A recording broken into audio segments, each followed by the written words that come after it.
ভাঙড়ের তৃণমূল কংগ্রেসের প্রার্থী শওকত মোল্লা। আচ্ছা, তিনি কি প্রার্থী পদ প্রত্যাহার করবেন? এই ইঙ্গিত তিনি জি24 ঘন্টায় দিয়েছেন।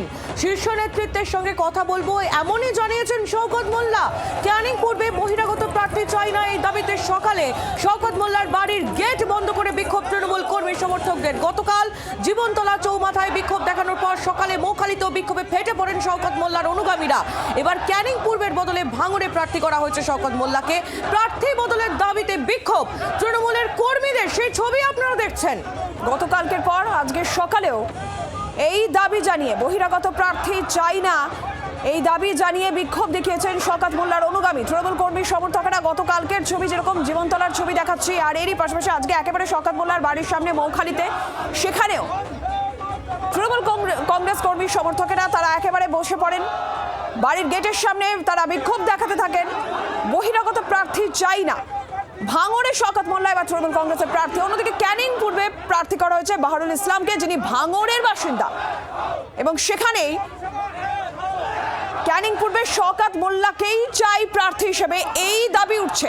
এই দাবিকে সামনে রেখেই বিক্ষোভের ছবি গতকালকের পর আজকে সকালেও, যদিও শওকত মোল্লা জানিয়েছেন তিনি নেতৃত্বের সঙ্গে কথা বলবেন এই বিষয় নিয়ে। কথা বলবো প্রসেনজিৎ সর্দার, আমাদের প্রতিনিধি রয়েছেন এই মুহূর্তে আমাদের সঙ্গে টেলিফোন লাইনে। প্রসেনজিৎ, শওকত মোল্লা তিনি ঠিক কি ইঙ্গিত দিলেন এবং এই মুহূর্তে সেখানে কি পরিস্থিতি? দেখো, এই মুহূর্তে পরিস্থিতি বলতে গেলে কিছুটা হলেও যারা মানে বিক্ষোভ করছিলেন তারা কিছুটা হলেও শান্ত হয়েছেন, এবং সকাল থেকে দফায় দফায় তারা বিক্ষোভ করেন। বিশেষ করে শওকত মোল্লার যে বাড়ি আছে ক্যানিং পূর্ব বিধানসভা জীবনতলার মৌখালীতে, সেই বাড়ি পর্যন্ত বাড়ির যে গেট বন্ধ করে বিক্ষোভ দেখায়, এবং তাদের একটাই দাবি যে তিনি যেন ক্যানিং পূর্বতে প্রার্থী হন। ভাঙড়ে তিনি প্রার্থী হয়েছেন, পাশাপাশি ক্যানিং পূর্বেতে যিনি প্রার্থী হয়েছেন তিনি একরকম বহিরাগত, তিনি ভাঙড়ের বাসিন্দা বলে কিন্তু আমরা জানতে পাচ্ছি। এবং এই বিষয় নিয়ে কিন্তু দফায় দফায় বিক্ষোভ, আজকে সকাল থেকে বিক্ষোভ, গতকাল রাতেও টায়ার জ্বালিয়ে বিক্ষোভ হয়েছে চৌরাস্তা বাসন্তী। যেমনটা শওকত মোল্লা জানিয়েছিলেন যে কিছুক্ষণ পর তিনি নেতৃত্বের সঙ্গে কথা বলবেন, তারপরে তিনি কোনো সিদ্ধান্তে আসবেন, কি আপডেট রয়েছে?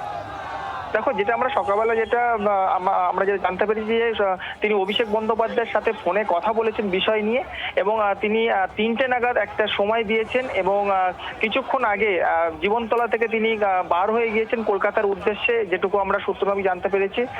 এবং সেখানে আজকে 3টে নাগাদ তিনি হয়তো বৈঠক করবেন বা তার সাথে কথা বলবেন নেতৃত্বের সাথে। সেখানে কি আলোচনার বিষয় হয়, বা তিনি কি ভাঙড়ে প্রার্থী হয়ে লড়বেন না ক্যানিং পূর্বতে আবার প্রার্থী করবেন, সেটা পুরোটাই সময়ের অপেক্ষা। তারপরে তিনি সিদ্ধান্ত নেবেন, এবং তারপর তাদের যে তার যে অনুগামীরা আছে ক্যানিং পূর্ব বিধানসভায়, সেখানে তিনি কি বলেন সেটাই এখন সময়ের অপেক্ষা।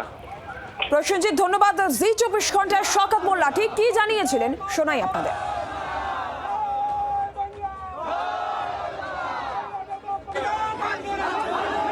আমাদের দলের সুপ্রিমো হচ্ছে মমতা বন্দ্যোপাধ্যায়, অভিষেক বন্দ্যোপাধ্যায়।